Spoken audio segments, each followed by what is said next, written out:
వసంతోత్సవం పేరుతో చేసుకున్న ఈ పండగ ఏదైతే ఉందో నిజంగానే మనం మధుర అక్కడ చూసినట్టు కాకుండా ఇక్కడే మధురని తీసుకొచ్చారు. ఇక్కడ పార్టిసిపేట్ చేసిన ప్రతి ఒక్కళ్ళు కూడా చాలా డెడికేషన్తో, చాలా రిథమిక్గా, చాలా డిసిప్లిన్గా చేశారు. ఎందుకంటే ఇది యోగా సంస్థాన్ కాబట్టి వాళ్ళు చేసిన యోగా పోజులు కానీ, డాన్సెస్ కానీ ప్రతిదీ కూడా పర్ఫార్మెన్స్ ఎక్సలెంట్గా ఉంది. కానీ భారతీయ యోగా సంస్థాన్ చేస్తున్న ఈ ప్రయత్నం ఏదైతే ఉందో మా అందరికీ కూడా హెల్త్ ఎలాగా వస్తుంది, ఆరోగ్యంతో పాటు ఆనందాన్ని ఇచ్చే అవకాశం మాకు లభించింది.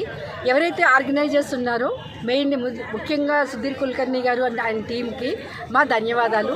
ఎందుకంటే నా లైఫ్లో నేను ఫస్ట్ టైం ఇలాగా చేయడం, ఎందుకంటే మేము పర్ఫార్మెన్స్ చేయడం కూడా నాకు ఫస్ట్ టైము.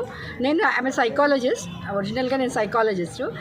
అందరికీ నేను సజెస్ట్ చేస్తుంటా యోగా చేయండి, మెడిటేషన్ చేయండి అని. కానీ ఈ రకంగా కనుక యోగా చేస్తే, ఇలాంటి కనుక చేస్తే కనుక మీ ఆరోగ్యం మీ సొంతమే, మీ దగ్గరే ఉంటుంది. సో అందరూ కూడా ఈ భారతీయ యోగ సంస్థాన్ వాళ్ళు వీళ్ళు ఫ్రీగా యోగా నేర్పుతారు. మీ ఇంటికి దగ్గరగా ఎక్కడైతే సంస్థానం ఉందో జాయిన్ అవ్వండి, యోగా నేర్చుకోండి.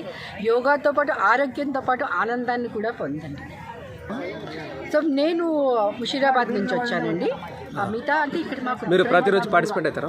నేను డైలీ యోగాకి వస్తానండి. మార్నింగ్ 6:30 to 7:30 ఉంటుంది డైలీ యోగా.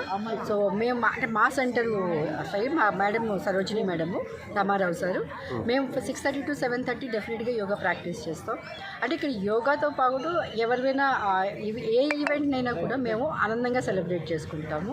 ఎందుకంటే ప్రస్తుతం ఉన్న పరిస్థితుల్లో అంటే అందరూ సింగిల్గా ఉండరు, పిల్లలు బయటకు వెళ్ళిపోయి విదేశాలకు వెళ్ళిపోయిన మా పిల్లలు చాలామంది పేరెంట్స్ అలా ఉన్నారు. ఈ యోగా సెంటర్ ఓన్లీ యోగా కాకుండా అక్కడ మీకోసం ఒకరి కోసం ఒకళ్ళు ఉన్నారు అన్న ఫీలింగ్తోనే మేము ఉంటాము. ఎందుకంటే చాలామంది ఏంటంటే ఒంటరిగా ఎప్పుడూ ఫీల్ అవ్వరు. వారి యోగా సెంటర్కి రాగానే వాళ్ళ ఇంట్లో ఉన్న బాధలు కానీ ఏవైనా సరే మర్చిపోయి హ్యాపీగా ఇక్కడ ఉంటారు. आराम से बैठकर खाइए, पिकनिक मनाइए और घर जाइए. कल मिलेंगे.